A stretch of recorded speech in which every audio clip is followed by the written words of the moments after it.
လိုအပ်တာကိုလိုချင်တာသဘာဝကျတယ်အဲ့ဒီဟာကလူတိုင်းဒါအဲ့ဒီလိုအပ်တာကိုမသုံးမဆွဲပဲနဲ့စီးကုတ်တော့ကျမ်းမာရေးတို့ထိခိုက်သွားတာရှိတတ်တယ်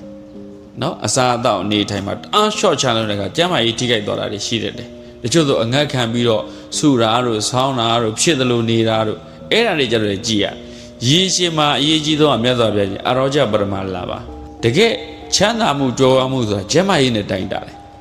မကျမ်းမာရင်လူတယောက်ကဘလောက်ချမ်းသာတယ်ပြောချမ်းသာတယ်လို့ပြောလို့မရဘူးဒါကြောင့်ကျမ်းမာရေးဟာအကောင်းဆုံးကြွယ်ဝမှုပဲဟုတ်ပြီနော်